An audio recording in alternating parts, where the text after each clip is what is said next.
رجت شیعہ اثنا عشری کا معروف عقیدہ ہے، اور ایک مختصر جملے میں اس کے معنی یہ ہیں کہ امام زمانہ عجل اللہ تعالی فرجہ کے ظہور کے بعد اور روز قیامت سے پہلے خالص مومنین کا ایک گروہ اور کفار اور بہت سرکش لوگوں کا ایک گروہ اس دنیا میں لوٹایا جائے گا۔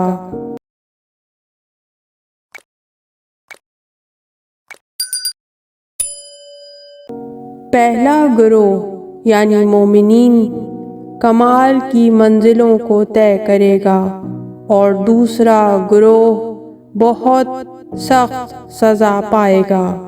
جلیل القدر شیعہ عالم دین سید مرتضیٰ فرماتے ہیں، امام مہدی علیہ السلام کے ظہور کے بعد خداوند عالم بہت سے لوگوں کو مرنے کے بعد پھر اس دنیا میں پلٹائے گا تاکہ امام زمانہ علیہ السلام کی مدد کا افتخار اور ثواب حاصل کریں، عالمی حکومت حق و عدالت میں شریک ہوں، اور اسی طرح سخت ترین دشمنوں کو بھی اس دنیا میں لوٹائے گا تاکہ ان سے انتقام لیا جا سکے۔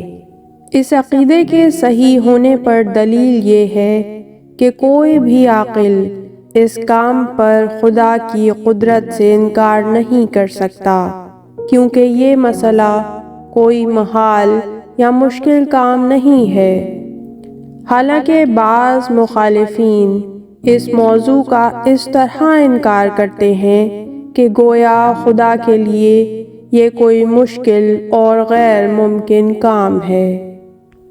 قرآن مجید میں اجمالی طور پر گزشتہ امتوں کے 5 مواقع پر رجت کا واقعہ پیش آیا ہے، جیسا کہ قرآن مجید میں ایک نبی کے بارے میں ارشاد ہوا ہے جن کا گزر ایک قریے سے ہوا جس کے سارے ستون اور چھتیں گر چکی تھیں، تو انہوں نے کہا کہ خدا ان سب کو موت کے بعد کس طرح زندہ کرے گا؟ تو خدا نے اپنے اس بندے کو 100 سال کے لیے موت دے دی اور پھر زندہ کیا، اور پوچھا کہ کتنی دیر پڑے رہے؟ تو اس نے کہا کہ 1 دن یا اس سے کچھ کم۔ فرمایا نہیں، 100 سال۔ ذرا اپنے کھانے اور پینے کو تو دیکھو کہ خراب تک نہیں ہوا، اور اپنے گدھے پر نگاہ کرو کہ سڑ گل گیا ہے، اور ہم اسی طرح تمہیں لوگوں کے لیے ایک نشانی بنانا چاہتے ہیں۔ سورہ بقرہ آیت نمبر 259۔ یہ نبی حضرت عزیر تھے۔ یہاں قابل غور اور اہم بات یہ ہے کہ قرآن مجید نے واضح الفاظ میں بیان کیا ہے کہ وہ موت کے بعد اسی دنیا میں دوبارہ زندہ ہوئے۔ اسی طرح قرآن کریم کے سورہ بقرہ میں ان لوگوں کے بارے میں گفتگو ہوئی ہے جو ہزاروں کی تعداد میں موت کے خوف سے اپنے گھروں سے نکل پڑے، اور خدا نے انہیں موت کا حکم دے دیا اور پھر زندہ کیا۔ فقال لهم اللہ موتوا ثم احیاهم۔ اسی طرح سورہ بقرہ کی آیات میں بنی اسرائیل کے بارے میں بیان ہوا ہے کہ دیدار خدا کے تقاضے کے بعد ان لوگوں پر ہلاک کرنے والی بجلی گری اور وہ لوگ مر گئے۔ اس کے بعد خدا نے ان کو زندہ کیا تاکہ اس کی نعمتوں کا شکر ادا کریں۔ ثم بعثناکم من بعد موتکم لعلکم تشکرون۔ پھر ہم نے تمہیں موت کے بعد زندہ کر دیا کہ شاید اب شکر گزار بن جاؤ۔ سورہ مائدہ کی آیت نمبر 110 میں حضرت عیسیٰ علیہ السلام کے معجزات کو شمار کیا گیا ہے کہ وہ خدا کے حکم سے مردوں کو زندہ کرتے تھے۔ وَإِذَا تَخْرَجُ الْمَوْتَى بِإِذْنِي، تم مردوں کو میرے حکم سے زندہ کرتے تھے۔ یہ الفاظ اس بات کی عکاسی کرتے ہیں کہ حضرت عیسیٰ علیہ السلام اپنے اس معجزے یعنی مردوں کو زندہ کرنے سے فائدہ اٹھاتے تھے، اور آیت میں تخرج کا لفظ استعمال ہوا ہے جو تکرار پر دلیل ہے، اور یہ خود رجعت کی ایک قسم شمار ہوتی ہے۔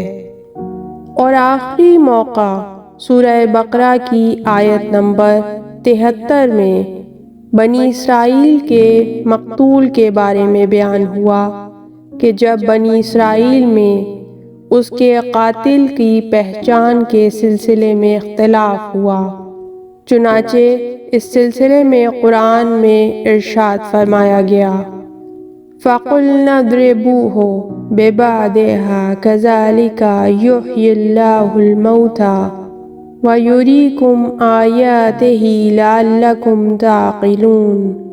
تو ہم نے کہا کہ مقتول کو گائے کے ٹکڑے سے مس کر دو، خدا اسی طرح مردوں کو زندہ کرتا ہے اور تمہیں اپنی نشانیاں دکھلاتا ہے کہ شاید تمہیں عقل آ جائے۔ ان موارد کے علاوہ بھی قرآن مجید میں اور دیگر واقعات ملتے ہیں، جیسا کہ اصحاب کہف کا واقعہ جو تقریباً رجعت سے مشابہ ہے۔ اسی طرح جناب ابراہیم علیہ السلام کا 4 پرندوں کو ذبح کرنا اور ان کا دوبارہ زندہ ہونا تاکہ انسانوں کے لیے قیامت میں دوبارہ زندہ ہونے کا تصور مجسم ہو جائے۔ یہ واقعہ بھی رجعت کے سلسلے میں قابل توجہ ہے۔ اور یہ کس طرح ممکن ہے کہ کوئی قرآن مجید پر ایک آسمانی کتاب کے عنوان سے عقیدہ رکھتا ہو لیکن ان تمام آیات کے پیش نظر رجعت کے امکان کا منکر ہو جائے؟ کیا رجعت کے معنی مرنے کے بعد دوبارہ زندہ ہونے کے علاوہ کچھ اور ہیں؟ کیا اسی دنیا میں قیامت کا ایک نمونہ رجعت نہیں ہے؟ جو شخص قیامت کو اس کی تفصیل کے ساتھ مانتا ہو تو پھر ایسے شخص کے لیے رجعت کا انکار کرنا یا اس کا مذاق اڑانا انتہائی قابل تعجب بات ہے۔ رجعت کے واقع ہونے کی تائید کرنے والی بہت سی روایات ہیں جن کو ائمہ معصومین علیہم السلام سے بہت سے ثقہ ترین راویوں نے نقل کیا ہے، جیسا کہ علامہ مجلسی رقم تراز ہیں کہ کس طرح ممکن ہے کہ کوئی اہل بیت علیہم السلام کی صداقت پر ایمان رکھتا ہو لیکن رجعت کے بارے میں متواتر احادیث کو قبول نہ کرے۔ بہت ہی واضح احادیث جن کی تعداد تقریباً 200 ہے اور تقریباً 40 ثقہ راویوں اور علماء نے نقل کی ہیں اور 50 سے زیادہ کتابوں میں وارد ہوئی ہیں۔ اگر یہ حدیث متواتر نہیں ہے تو پھر کون سی حدیث متواتر ہو سکتی ہے؟ اسلامی روایات کے پیش نظر یہ نتیجہ نکلتا ہے کہ رجعت سب لوگوں کے لیے نہیں ہے بلکہ یہ اعمال صالحہ انجام دینے والے مومنین کے لیے ہے جو ایمان کے بلند درجے پر فائز ہیں، اور اسی طرح ان ظالم و سرکش کفار کے لیے ہے جو کفر و ظلم میں غرق ہیں۔ ان تمام روایات سے معلوم ہوتا ہے کہ اس دنیا میں دوبارہ زندگی مومنین کے لیے کمال کے درجات حاصل کرنے کے لیے ہے اور دوسرے گروہ کو کیفر کردار تک پہنچانے کے لیے ہے۔ وہ مخلص مومنین جو معنوی کمال حاصل کرنے میں مشکلات سے دوچار ہو گئے تھے اور ان کی معنوی ترقی نامکمل رہ گئی تھی، تو حکمت الہی اس بات کا تقاضا کرتی ہے کہ ایسے مومنین کو دوبارہ زندگی دی جائے اور وہ کمال کی منزلوں کو مکمل کریں، حق و عدالت کی عالمی حکومت کو دیکھیں اور اس حکومت میں شریک ہوں، کیونکہ ایسی حکومت میں شریک ہونا ہی بہت بڑا افتخار ہے۔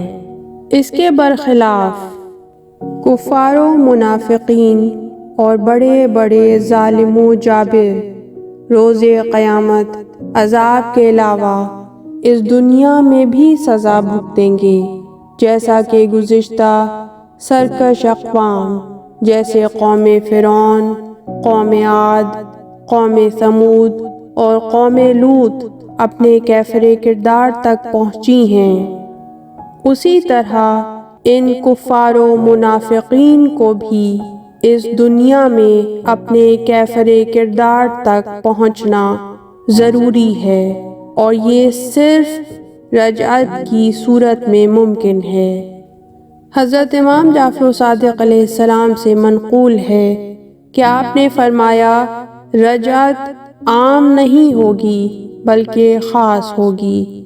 رجعت صرف انہی افراد کے لیے ہے جو خالص مومن یا خالص مشرک ہوں۔ سورہ انبیاء کی آیت نمبر 95 میں اسی بات کی طرف اشارہ ہے۔ ارشاد پروردگار ہے، اور جس بستی کو ہم نے تباہ کر دیا ہے اس کے لیے بھی ناممکن ہے کہ قیامت کے دن ہمارے پاس پلٹ کر نہ آئے۔ اس سے یہ بات روشن ہو جاتی ہے کہ جو لوگ اس طرح کے عذاب میں مبتلا نہیں ہوئے ہیں ان کو دوبارہ اس دنیا میں لوٹا کر ان کو سزا دی جائے گی، اور ان دو جماعتوں کی بازگشت تاریخ بشریت کے لیے قیامت سے پہلے دو عظیم درس اور عظمت خدا کی دو نشانیاں ہوں گی، تاکہ مومنین ان کو دیکھنے کے بعد معنوی کمال اور ایمان کے بلند درجات تک پہنچ جائیں اور کسی طرح کی کوئی کمی باقی نہ رہ جائے۔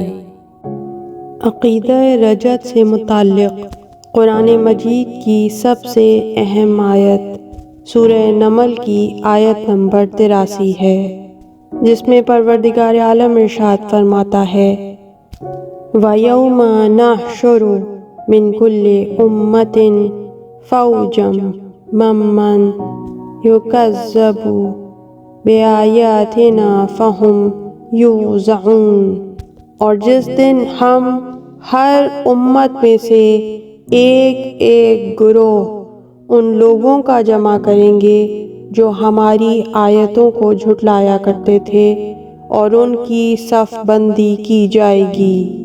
حضرت امام جعفر صادق علیہ السلام نے اپنے اصحاب سے پوچھا کہ لوگ اس آیت کے بارے میں کیا کہتے ہیں؟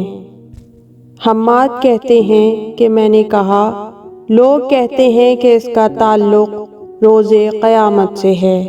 امام نے کہا، یہ بات نہیں، یہ آیت رجعت کے بارے میں ہے۔ قیامت میں کیا اللہ تعالیٰ ہر امت میں سے صرف ایک ایک گروہ کو اکٹھا کرے گا اور باقی کو چھوڑ دے گا؟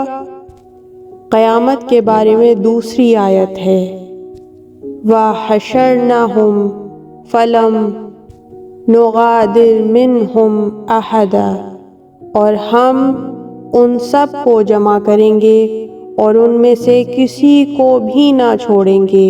سورہ کہف آیت نمبر 47۔ اللہ تعالیٰ نے قرآن کریم میں ان دوبارہ زندگی پانے والوں اور لوٹ کر آنے والے گروہ کفار کی ایک تمنا کا بھی ذکر کیا ہے کہ جب دوسری دفعہ بھی ان کی اصلاح نہیں ہوگی اور خدا کے غضب کے سوا انہیں کچھ نہیں ملے گا تو یہ تیسری دفعہ دنیا میں آنے کی تمنا کریں گے۔ سورہ مومن آیت نمبر 114۔ اور وہ کہیں گے اے ہمارے پروردگار، تو نے ہمیں 2 دفعہ موت اور 2 دفعہ زندگی دی، سو اب ہم اپنے گناہوں کا اقرار کرتے ہیں، تو کیا کوئی صورت ہے نکلنے کی؟ اس طرح کی مزید تحقیقی، علمی اور تاریخی ویڈیوز دیکھنے کے لیے چینل کو سبسکرائب کیجیے اور بیل آئیکن پہ کلک کیجیے۔ ویڈیو کو لائک کریں اور کامنٹس کے ذریعے بتائیے کہ آپ کو ویڈیو کیسی لگی۔ اگلی ویڈیو تک کے لیے خدا نگہدار۔